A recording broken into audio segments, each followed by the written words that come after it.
Not making this up. I'm Ashy Boo Boo. Here's what happened. The stalemate between the United States and Iran has deepened into what analysts are calling a new Cold War, a sustained, open-ended standoff with no clear path to resolution. Diplomatic channels remain effectively closed, and neither side has signaled a willingness to de-escalate. Energy markets are already responding to the uncertainty, with prices expected to rise as long as the tension holds. The possibility of a hot war, direct military conflict, remains real. Not theoretical. Real. I paused on that. You didn't see it. I paused. Moving on. What makes this moment particularly precarious is the speed at which it could shift.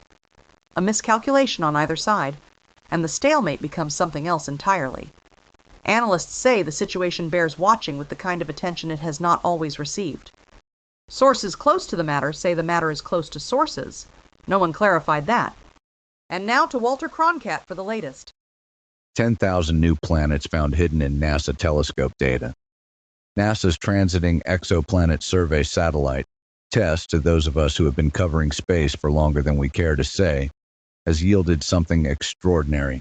Researchers combing through the telescope's existing data have identified 10,000 new planets, a figure that surpasses initial estimates by a significant margin. The planets were not missing. They were in the data all along, waiting. I have some experience with things that are present but overlooked. The scientific community is now working to classify and study the newly confirmed worlds. The discovery is, historically speaking, one of the largest single expansions of the known planetary catalog on record. We will keep a paw on this story as it develops. I would like a warm glass of milk. That is unrelated to the planets. I knocked something off the desk earlier. It felt right. And that's the scoop. Salem has the next story.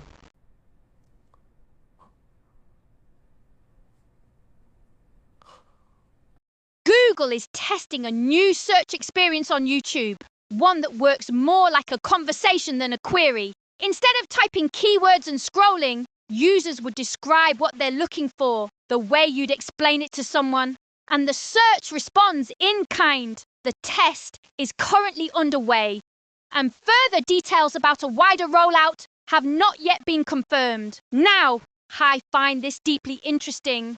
And not just because I have been trying to get answers out of my food bowl for 3 days, and it has not responded to a single follow-up question. You seeing this? The idea is that search becomes less about finding the right words and more about having a back and forth, which, if you ask me, is how all good communication works. You say a thing, you wait, something happens, or it doesn't, and that's where things stand. For now, probably.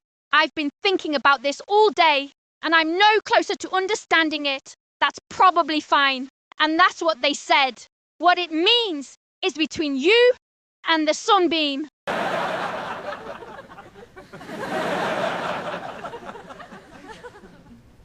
That's all for now. Thank Mew, and good night.